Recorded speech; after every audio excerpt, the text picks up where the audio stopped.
Hey, hello all, welcome back to my channel. Today we're gonna discuss about round robin CPU scheduling algorithm. As we know, initially it will be starting with ready queue where quantum will be given. So q is equals to 2. And coming to the process, as per the question, we will be having process. So P1, P2, P3, P4. And arrival time, we will be calling it as AT 0, 1, 2 and 3. No need to worry guys, this will be given in the question itself. And coming to burst time, which also be denoted as BT. So BT here will be 6, 5, 1, 2. So now it's time for us to calculate the completion time. So completion time will be calculated as CT. So CT how will be calculated using one of the queue, ready queue. For ready queue process, let's take initially it will be 0. So starting with 0, ready queue.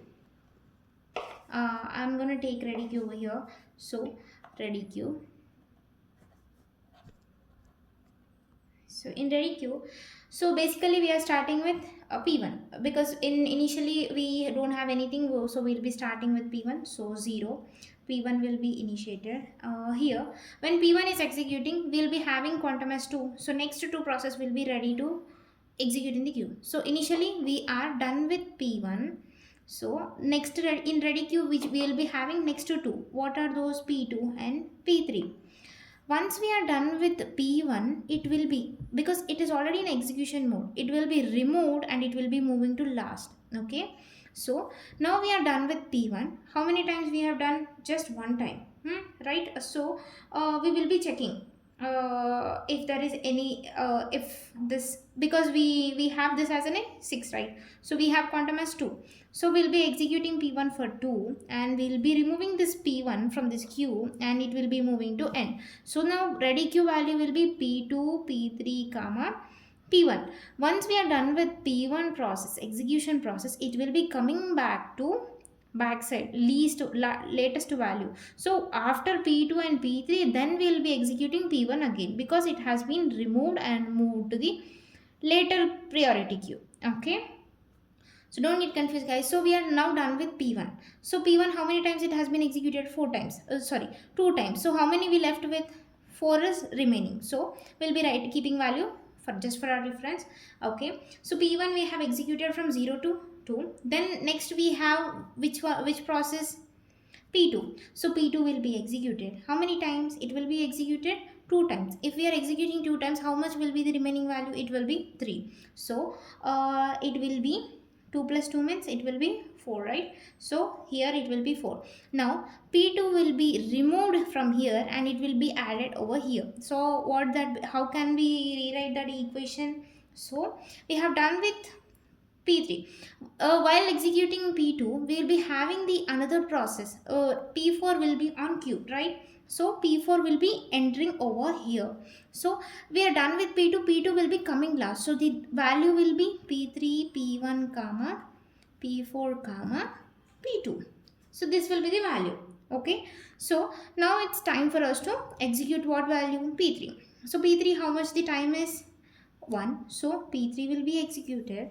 So it will be completed just in 1. So what will be the value here? 4 plus 1 will be 5.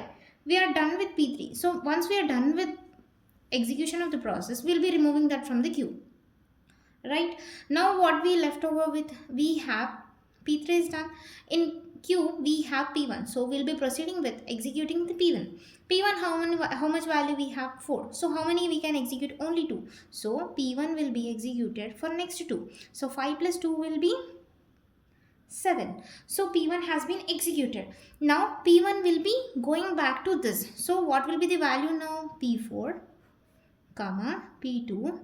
We don't have anything left. So this is the process. So we'll be next entering this to last. So now we have done with this process. Now we need to enter which one? P4. P4, how much value we have?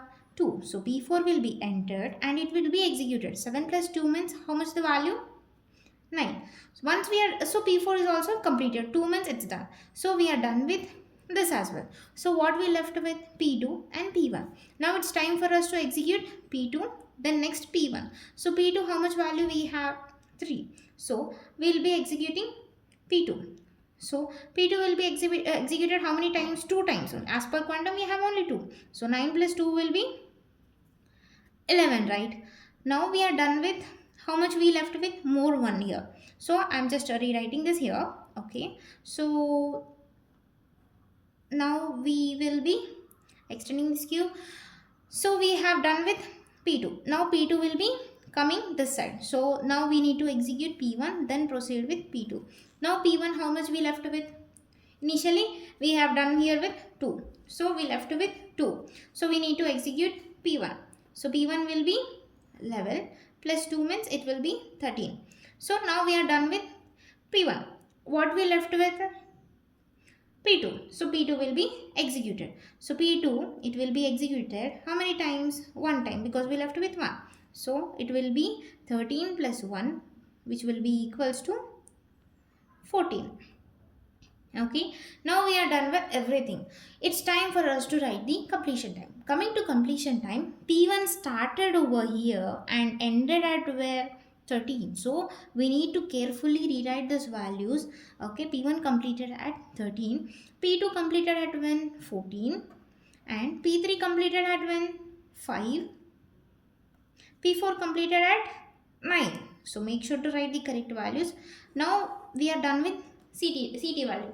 It's time for us to calculate turnaround time. Turnaround time, what's the formula which we have? CT minus AT. What will be the CT values? These are the all CT values minus these values. So 13 minus 0 will be 13. 14 minus 1 will be 13. 5 minus 2 will be 3. 9 minus 3 will be 6. So we have received turnaround time values. So we know we need to find out the average value. So 3, 3, 6, 7, 8, 9. 10, 11, 12, 13, 14, 15. So here the value will be 35. In the same way, now we need to calculate the waiting time. How will be calculating the waiting time?